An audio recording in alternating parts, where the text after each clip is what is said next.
قتل ہوا تھا۔ مکہ کے وقت سے چلنے سے لے کر رضی اللہ تعالیٰ عنہ کی شہادت تک جب بھی ہندا کو وحشی نظر آتا اس سے کہتی، اے وحشی تو ہمارا سینہ ٹھنڈا کر، ہم تیرا دل خوش کر دیں گے۔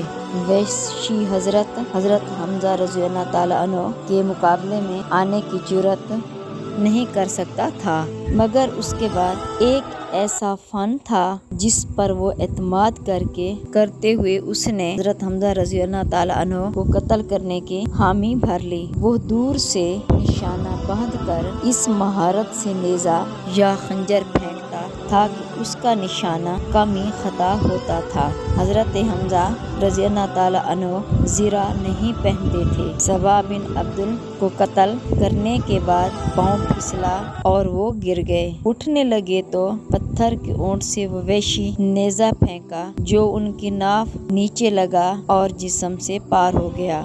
انہوں نے اپنے قاتل کو دیکھ لیا تھا، زخم کھا کر لڑکھڑائے اور گر پڑے۔ اس کے باوجود ہمت کر کے اٹھے اور اپنے قاتل کی طرف بڑھنا چاہا، مگر پھر گر گئے اور شہادت کے رتبے پر فیض ہو گئے۔ یوں حضرت حمزہ رضی اللہ تعالیٰ عنہ میدان احد میں شہید ہو گئے۔ حضرت حمزہ رضی اللہ تعالیٰ عنہ کی شہادت کفار نے بے پناہ خوشیاں منائیں۔ ہندا نے حضرت حمزہ رضی اللہ تعالیٰ عنہ لاش کو پامال کیا، ان کے کان کاٹ لیے، ان کا ناک کاٹ دیا اور پیٹ چاک کر کے جگر اور کلیجہ نکال لیا۔ جگر کے ٹکڑے چبانا چاہے مگر نگل نہ سکے۔ ناک، کان اور دیگر اعضاء جسم کا ہار بنا کر اس بدبخت نے گلے میں ڈال دیا۔ وہ خوشی سے جھوم اٹھی اور اس بدبخت نے کہا، ہم نے تم سے یوم در کا بدلہ لے لیا ہے۔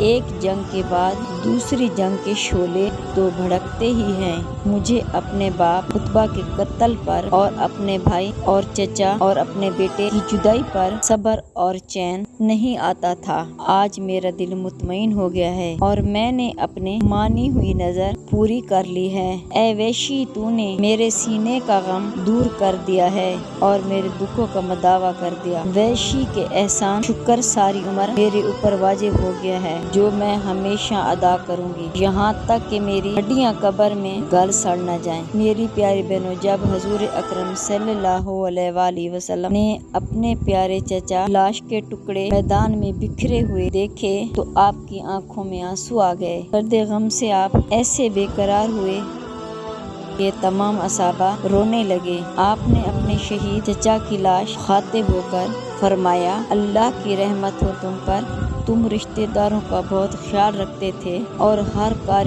خیر میں سبقت لے جاتے تھے۔ اگر مجھے پھوپھی حضرت بی بی صفیہ رضی اللہ تعالیٰ عنہ غم اور رنج خیال نہ ہوتا تو میں تمہارے جسم ٹکڑے یوں ہی میدان میں چھوڑ کے تاکہ انہیں درندے اور پرندے کھا جائیں اور تم قیامت کے دن ان کے پیٹ سے اٹھائے جاؤ۔ خدا کی قسم، تمہارے بدلے میں کفار کے 70 آدمیوں کے ایسے ہی ٹکڑے کروں گا کہ ان کی لاشیں میدان میں بکھری پڑی ہوں گی۔ حضور اکرم صلی اللہ علیہ وآلہ وسلم اس ارادے پر اللہ تعالیٰ نے وحی کے ذریعے تاکید کی گئی اور قرآن مجید میں حمل کی آیت نمبر 26 میں ارشاد فرمایا، ترجمہ: اگر تم سزا دو جیسی تمہیں اذیت پہنچائی گئی، اگر تم صبر کرو تو بلا شبہ صبر کرنے والوں کے صبر ہی اچھا ہے، اور تم صبر کرو اور تمہارا صبر کرنا خاص اللہ ہی کے لیے توفیق سے ہے۔ اس حکم کے بعد حضور اکرم صلی اللہ علیہ وسلم نے اپنا ارادہ ترک کر دیا اور قسم کا کفارہ ادا کیا۔ نہ صرف یہ بلکہ مسئلے سے سختی کے ساتھ منع فرما دیا اور حکم ہوا فلا یعنی لاش ٹکڑے کرنا ہرگز جائز نہیں ہے، حتیٰ کہ باول کتے کا بھی۔ حضور اکرم صلی اللہ علیہ وآلہ وسلم کا دل سخت غمگین تھا۔ اس موقع پر اللہ تعالیٰ نے صبر کی تلقین کی اور آپ کے زخموں پر مرہم بھی رکھا۔ اللہ تعالیٰ نے آپ نے ارشاد فرمایا، مجھے جبرائیل امین نے خوشخبری سنائی ہے کہ حضرت حمزہ بن عبد المطلب کو 7 آسمانوں پر اور جنت الفردوس میں اعلیٰ مقام دیا گیا ہے۔ حضرت حمزہ رضی اللہ تعالیٰ عنہ کی بہن حضرت صفیہ رضی اللہ تعالیٰ عنہ بنت ابو مطلب جنگ کی خبر سن کر مدینہ منورہ سے عہد کی طرف روانہ ہوئی۔ جب حضور اکرم صلی اللہ علیہ وآلہ وسلم کو پتہ چلا، آپ صلی اللہ علیہ وآلہ وسلم نے حضرت بی بی صفیہ کے بیٹے حضرت زبیر رضی اللہ تعالیٰ عنہ کو حکم دیا کہ وہ انہیں میدان جنگ سے دور ہی لے جائیں اور مدینہ واپس لے جائیں، کیونکہ اگر وہ اپنے بھائی کی لاش دیکھے گی تو صبر کا بھرم ٹوٹ جائے گا اور وہ برداشت نہیں کر پائیں گی۔ اور جب ان کے بیٹے نے انہیں واپس جانے کے لیے کہا تو انہوں نے فرمایا، میں اپنے بھائی کی ساری خبر سن چکی ہوں، میں جانتی ہوں کہ یہ اللہ کی راہ میں دی گئی قربانی عظیم ہے، میں جاہلیت کے دور سے نہیں ہوں، نہ میں بین کروں گی اور نہ ہی گریبان پھاڑوں گی۔ چنانچہ حضور اکرم صلی اللہ علیہ وآلہ وسلم نے انہیں میدان میں آنے اجازت دے دی۔ جب عزیز بھائی پیارے بھائی کے جسم کے ٹکڑے بکھرے ہوئے دیکھے تو آنکھوں سے اشک جاری ہو گئے، مگر زبان سے انا للہ و انا الیہ راجعون کے الفاظ بار بار نکل رہے تھے۔ پھر اللہ تعالیٰ سے التجا کی، اے میرے اللہ، یہ قربانی تیری راہ میں دی گئی ہے، تو اسے قبول فرما۔ اس کے بعد حضرت صفیہ رضی اللہ تعالیٰ عنہ حضور اکرم صلی اللہ علیہ وآلہ وسلم کے حکم سے واپس مدینہ چلی گئیں۔ حضرت حمزہ رضی اللہ تعالیٰ عنہ کے جسم کے ٹکڑے جمع کیا گیا اور کفن پہنا کر جنازے کے لیے صفوں کے سامنے رکھ دیا۔ حضرت صفیہ رضی اللہ تعالیٰ عنہ نے جاتے ہوئے اپنے بیٹے زبیر کو 2 چادریں دی اور فرمایا، اپنے ماموں کو ان میں دفنا دینا۔ حضرت زبیر نے دیکھا کہ ایک انصاری صحابی شہید ہو گئے جن کے جسم پر معمولی کپڑے تھے۔